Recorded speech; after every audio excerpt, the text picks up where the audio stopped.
42 euros, 60 euros, 68 euros, 208 euros, 240 euros.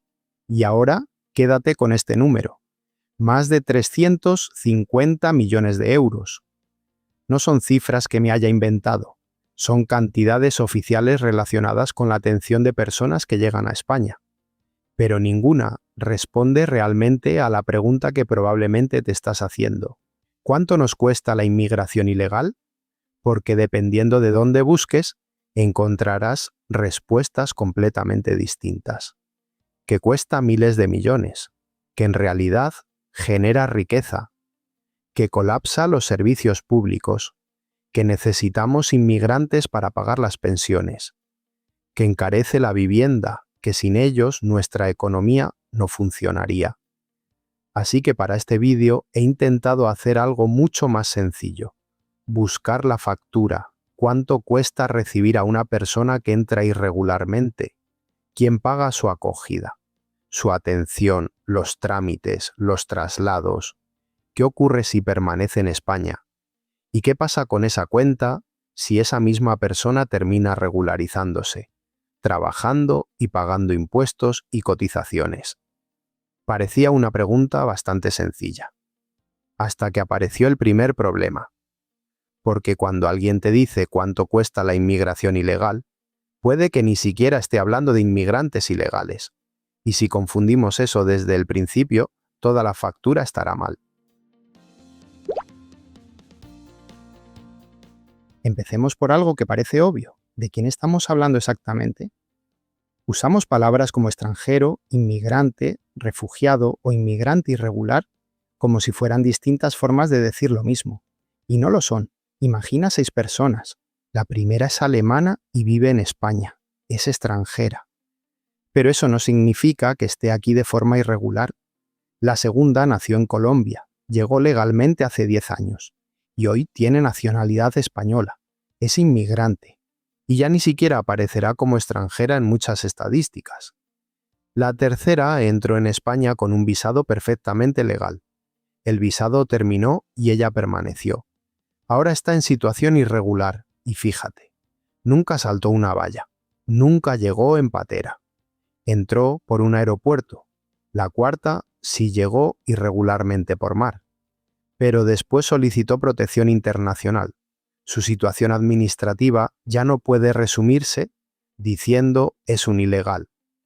La quinta obtuvo protección y permiso para residir en España.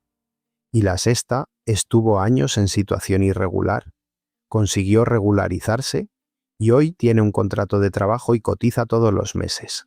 6 personas, 6 situaciones diferentes. Y si las mezclamos, las cuentas dejan de significar algo. Por ejemplo, escuchas que en España hay más de 3,5 millones de trabajadores extranjeros afiliados a la Seguridad Social. ¿Podemos utilizar ese dato para demostrar cuánto aporta la inmigración ilegal? No, son trabajadores extranjeros afiliados, no 3,5 millones de inmigrantes irregulares. Y esta va a ser nuestra regla durante todo el vídeo. Extranjero no significa inmigrante irregular. Inmigrante no significa inmigrante irregular. Solicitante de asilo no significa inmigrante irregular permanente. Y hay una última diferencia todavía más importante.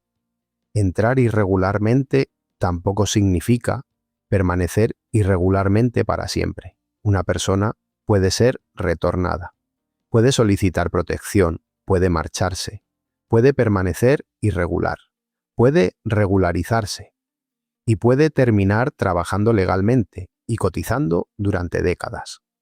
Cada uno de esos caminos genera una cuenta completamente diferente. Por eso, antes de preguntarnos cuánto cuesta todo esto, necesitamos algo aparentemente mucho más sencillo. Saber cuántas personas están realmente en situación irregular en España. Yo esperaba encontrar un número oficial, 1, pero no lo encontré, y ahí entendí que encontrar esta factura iba a ser bastante más difícil de lo que parecía. Y aquí aparece el primer gran problema de nuestra factura. España no sabe exactamente cuántas personas viven en situación irregular dentro del país. Y, pensándolo bien, tiene cierta lógica. No existe un registro donde podamos contar uno por uno a todos los que están aquí sin autorización de residencia. Por eso tenemos que trabajar con estimaciones. Una de las utilizadas recientemente por el propio Banco de España sitúa la población inmigrante en situación irregular a comienzos de 2025, entre aproximadamente 614.000 y 838.000 personas. Mira otra vez esos dos números: 614.000, 838.000. Entre ambos hay una diferencia de unas 224.000 personas. Es como intentar calcular el presupuesto de una ciudad sin saber si viven en ella 600.000 personas o más de 800.000. Y nosotros queremos calcular cuánto cuestan. Tenemos un pequeño problema. Pero aquí aparece otra confusión muy habitual. Seguramente hayas escuchado cifras sobre cuántas personas entran irregularmente en España cada año. Interior sí contabiliza esas llegadas, pero entradas irregulares no son igual a personas viviendo en situación irregular. Imagina que durante un año entran irregularmente 40.000 personas. No podemos coger esas 40.000 y simplemente sumarlas a las que ya había. Algunas serán devueltas, otras abandonarán España, otras solicitarán protección internacional, otras conseguirán posteriormente residencia y otras sí permanecerán en situación irregular. Y también ocurre lo contrario. Alguien puede entrar en España perfectamente legal y pasar después a una situación irregular cuando termina su autorización y permanece en el país. Por eso hay dos conceptos que necesitamos distinguir: flujo y stock. Piensa en una bañera. El grifo representa a las personas que entran, pero mientras entra agua, también puede salir por el desagüe. Si solo miras el grifo, nunca sabrás cuánta agua hay realmente dentro. Y eso nos deja en una situación bastante extraña. Queremos hacer una factura nacional, pero nuestro primer número tiene una horquilla de 224.000 personas. Así que si alguien te dice que sabe exactamente cuánto cuesta la inmigración irregular en España, hay una pregunta bastante sencilla que puedes hacerle antes de mirar sus millones. ¿Cuántas personas has contado? Porque nosotros todavía no tenemos un número exacto, pero sí encontré algo mucho más concreto: precios oficiales. Ahora sí, por fin tenemos números oficiales, no una estimación de Internet, no una cifra sacada de contexto. Precios oficiales para determinados servicios de atención humanitaria. Nuestra factura, por fin, empieza a tomar forma. Una plaza de acogida puede tener un coste de referencia de 42 euros al día. En otra modalidad, 60 euros al día. Una plaza de frontera puede llegar hasta 68 euros diarios. La atención inmediata en costas, 208 euros por persona. Y determinados traslados, 240 euros. Ahora hagamos algo muy de cero, una cuenta sencilla. Supongamos una plaza de 60 euros al día. 60 por 30, 1.800 euros al mes. 60 por 365. 21.900 euros al año. Ya tenemos titular. Cada inmigrante ilegal cuesta casi 22.000 euros al año. Solo hay un pequeño problema: sería falso, porque eso no es lo que acabamos de calcular. Hemos calculado cuánto costaría mantener ocupada una determinada plaza de 60 euros durante los 365 días del año. Nada más. Una persona puede utilizar ese recurso durante unos días, durante semanas, durante meses, o puede no utilizarlo nunca. Guarda esta diferencia porque vamos a encontrárnosla varias veces. Precio de una plaza no es igual a coste anual de una persona. Y ahora vamos a por una cifra mucho más grande. El Programa Estatal de Atención Humanitaria para este periodo contempla más de 350 millones de euros. Aquí tenemos otro titular perfecto. España gasta más de 350 millones en inmigrantes ilegales. Y otra vez, sería engañoso, porque esos más de 350 millones corresponden a un programa completo: acogida, atención en costas, traslados, personal y otros servicios, recursos y situaciones distintas. No podemos coger esa cantidad, dividirla entre todos los inmigrantes irregulares que estimamos que hay en España y decir, esto cuesta cada uno. Estaríamos mezclando dos poblaciones que no coinciden. Pero ahora sí podemos responder una parte de nuestra pregunta. ¿Existe una factura? Sí. Hay recursos públicos destinados a gestionar llegadas, acogida y asistencia. Y ese dinero sale de presupuestos públicos, es decir, lo pagamos entre todos. Pero aquí pensé que ya tenía el principio de la cuenta. Solo había que buscar el resto: seguridad, sanidad, educación, administración, justicia y fronteras. Sumarlo todo y obtener nuestro número. Parecía lógico, hasta que intenté hacerlo, porque esos más de 350 millones no eran el comienzo de una gran factura perfectamente ordenada. Eran solo una de sus piezas. Y aquí es donde nuestra cuenta empieza a complicarse de verdad. Imagina que una persona entra irregularmente en España. Puede intervenir la Guardia Civil, sanidad, identificación, alojamiento, asistencia jurídica. Puede solicitar protección internacional. Y si hay menores, entran también servicios sociales, educación o un juzgado. Todo eso utiliza recursos. Todo eso cuesta dinero. Entonces busqué dónde estaba la suma. Ahí encontré el problema. No existe una única caja llamada inmigración irregular. Una parte puede aparecer en interior, otra en inclusión, otra en sanidad, otra en justicia, otra en una comunidad autónoma o en un ayuntamiento. Y algunos costes están directamente mezclados dentro de servicios que utiliza toda la población. Pongamos un ejemplo. Una persona en situación irregular llega a urgencias. Evidentemente, atenderla tiene un coste. Pero no podemos coger el presupuesto de un hospital y decidir qué porcentaje pertenece a la inmigración irregular.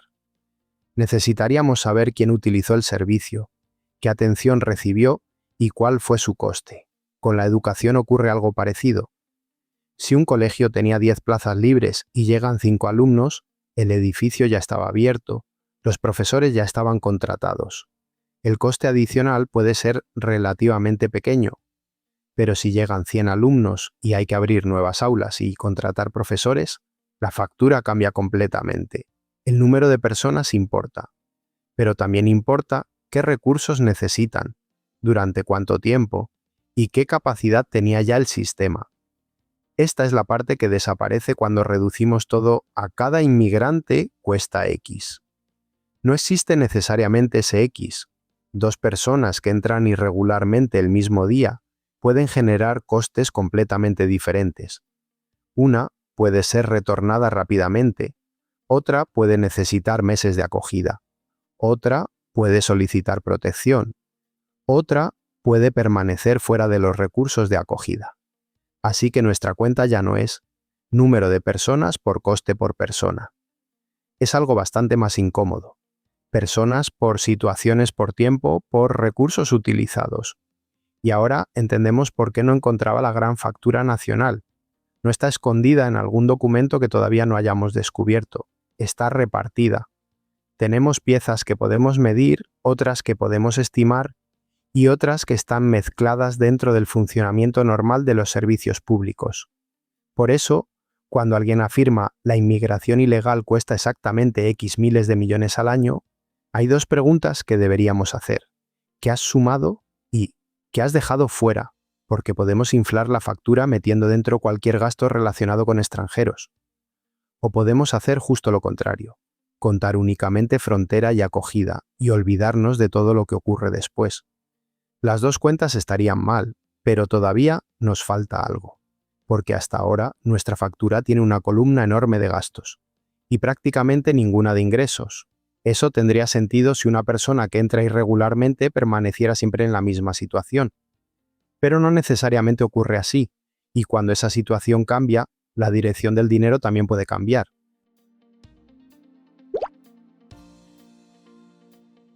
Y aquí nuestra cuenta da un giro. Hasta ahora hemos hablado casi exclusivamente de dinero que sale. Pero una persona no tiene por qué permanecer siempre en situación irregular. Puede entrar irregularmente, pasar meses o años fuera del sistema y posteriormente regularizarse. En ese momento ocurre algo importante. Si consigue autorización para trabajar y entra en el mercado laboral formal, empieza a aparecer en la otra columna de nuestra factura, la de ingresos. Cobra una nómina. Cotiza a la Seguridad Social. Puede pagar IRPF. Consume. Paga IVA. Alquila una vivienda. Contrata servicios. Es decir, empieza a aportar dinero al mismo sistema que anteriormente podía haber gastado dinero en atenderle. Y en 2026 tenemos un ejemplo enorme delante. A finales de julio, más de 260.000 personas vinculadas al proceso extraordinario de regularización ya figuraban afiliadas a la Seguridad Social. Ahora imagina 2 personas. Las 2 llegan a España con 25 años. Las 2 entran irregularmente. Y supongamos incluso que las 2 generan exactamente el mismo coste inicial, pero después sus caminos se separan. La primera permanece durante años trabajando en la economía sumergida.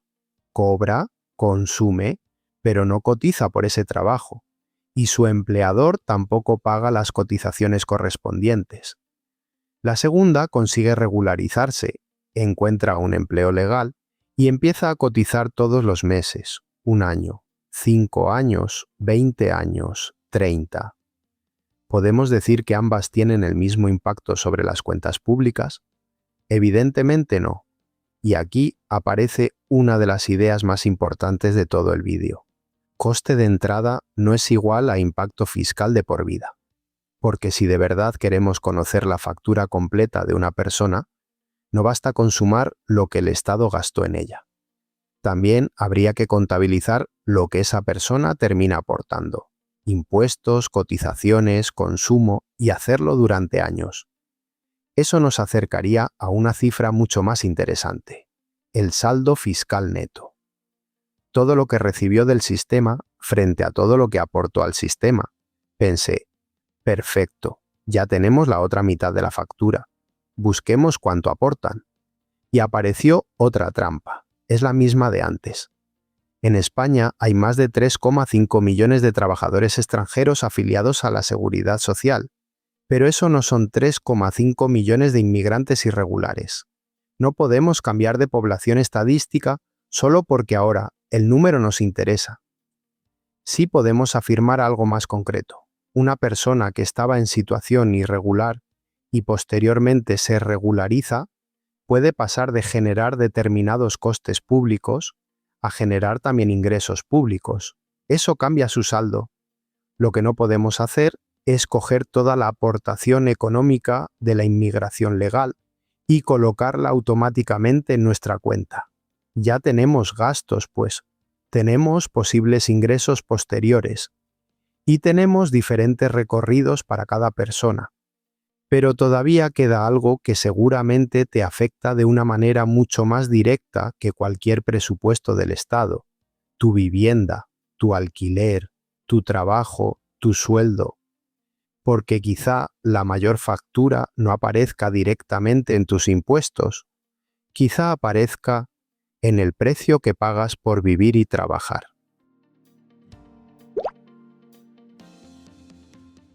Empecemos por la vivienda. Aquí hay una parte de la cuenta que no necesita demasiadas explicaciones. Imagina una ciudad en la que mañana aparecen 100.000 personas más. Da igual de dónde vengan o cómo hayan llegado. Todas necesitan dormir en algún sitio. Si viven, por ejemplo, 3 personas por vivienda, estaríamos hablando de demanda potencial para más de 33.000 viviendas. Ahora imagina que esa ciudad apenas tiene viviendas disponibles y construye muy pocas cada año. ¿Qué ocurre? Más personas compiten por un recurso escaso, y eso puede aumentar la presión sobre los precios. Hasta aquí, la lógica económica es bastante sencilla.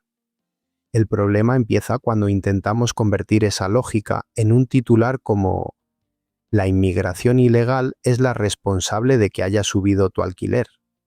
Eso ya no podemos afirmarlo, porque para hacerlo necesitaríamos saber cuánto de la demanda adicional corresponde específicamente a personas en situación irregular y separar ese efecto de todo lo demás: más población española, inmigración legal, turismo, alquiler vacacional, tipos de interés, falta de construcción y disponibilidad de suelo, entre otras variables. Además, hay una relación que funciona también en sentido contrario. Los inmigrantes pueden aumentar la demanda de vivienda, pero el precio de la vivienda también condiciona dónde pueden vivir los inmigrantes. Si una zona es demasiado cara, muchas personas simplemente buscarán otra. Así que cuidado cuando veas dos gráficos, uno con mucha inmigración y otro con alquileres disparados. Que ocurran las dos cosas al mismo tiempo no demuestra que una haya provocado por sí sola la otra. Ahora vamos al sueldo. Aquí podemos hacer un experimento parecido. Imagina un restaurante que necesita 5 camareros y solo aparecen 3 candidatos. Los trabajadores tienen capacidad para negociar. Ahora imagina 50 candidatos para esos mismos 5 puestos. La situación cambia, y una mayor oferta puede presionar los salarios a la baja. Pero tampoco podemos detener aquí la explicación, porque depende de qué trabajadores llegan, qué cualificación tienen, qué puestos buscan y si compiten realmente por los mismos empleos. No es lo mismo un ingeniero que un trabajador agrícola, ni una enfermera que un camarero, ni una ciudad con desempleo elevado que otra donde las empresas no encuentran trabajadores. Y sabemos que los trabajadores extranjeros tienen un peso especialmente elevado en sectores como hostelería, agricultura o construcción. Pero vuelve nuestro pequeño examen. Tenemos una estadística de trabajadores extranjeros. ¿Podemos utilizarla para afirmar que los inmigrantes irregulares están bajando los salarios? No, porque trabajador extranjero, otra vez, no significa trabajador irregular. Eso no quiere decir que la inmigración irregular tenga un efecto cero sobre vivienda o mercado laboral. Significa algo mucho más sencillo. No tenemos una cifra suficientemente sólida para aislar ese efecto y ponerle un precio. Nuestra factura empieza a tener entonces una forma bastante curiosa. Podemos poner precio a una cama, a una atención en costas, a un traslado. Podemos identificar cientos de millones en programas públicos. Podemos estimar efectos sobre determinados servicios. Pero cuando intentamos calcular efectos indirectos sobre cosas tan grandes como vivienda o salarios, la precisión desaparece rápidamente. Mejor dejemos de intentar encontrar una cifra que los datos no pueden darnos, porque hay una parte de la pregunta inicial que sí podemos responder. Después de todo lo que hemos visto, ¿quién está pagando realmente todo esto?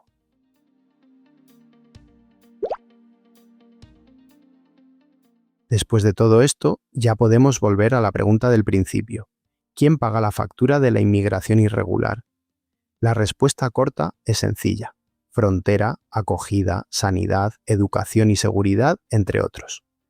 Ese dinero sale de presupuestos públicos, y los presupuestos públicos salen principalmente de impuestos. La respuesta es sí. Una parte de la factura la pagan los contribuyentes. Tú, yo, las empresas, los trabajadores, todos los que financiamos el sistema. Pero si nos quedamos ahí, solo estamos mirando una columna, la de gastos. Y ya hemos visto que la historia puede cambiar. Imagina que el Estado gasta una cantidad determinada durante una etapa concreta en una persona. Después esa persona se regulariza, empieza a trabajar, cotiza, paga impuestos, consume y durante años aporta dinero al sistema. Entonces la pregunta deja de ser ¿cuánto costó? Y pasa a ser ¿cuál fue su saldo fiscal final? Es decir, todo lo que recibió del Estado menos todo lo que terminó aportando. Y aquí llegamos al punto más importante de toda la investigación. Después de revisar presupuestos, costes de acogida, datos de interior, estimaciones de población irregular, afiliación, servicios públicos y estudios económicos. No existe una cifra oficial consolidada que nos diga cuál es el saldo fiscal neto total de la inmigración irregular en España. Tenemos piezas, tenemos gastos concretos, tenemos estimaciones, tenemos posibles ingresos posteriores, pero no tenemos una única cifra que podamos colocar en pantalla y decir, esta es la factura completa. Y eso cambia bastante cómo deberíamos escuchar dos frases muy habituales. La primera, la inmigración ilegal cuesta miles de millones. Puede existir un coste muy importante, pero si alguien da una cifra exacta, tiene que enseñarnos qué gastos ha incluido, qué personas ha contado, durante cuánto tiempo y qué ingresos posteriores ha descontado. Y la segunda, la inmigración paga nuestras pensiones y sostiene la economía. La inmigración puede ser muy importante para el empleo, las cotizaciones y el crecimiento. Pero eso no responde automáticamente a este vídeo, porque otra vez, inmigración no significa inmigración irregular. Así que después de todo el camino que hemos recorrido, nuestra conclusión no es que la factura sea cero, tampoco que sea gigantesca, es algo bastante más preciso. España sí paga una factura por gestionar la inmigración irregular. Sabemos que existe, podemos medir algunas partes, pero hoy no podemos cerrar seriamente la cuenta completa. Y por eso, si alguien te asegura que conoce exactamente cuánto cuesta cada inmigrante irregular, hazle una pregunta muy sencilla. Enséñame la cuenta. Porque una cifra puede ser verdadera y aún así estar contando una historia equivocada. Y ahora sí podríamos terminar aquí. Pero hay un lugar en España donde, mientras estamos hablando, esa factura sigue creciendo delante de nuestros ojos.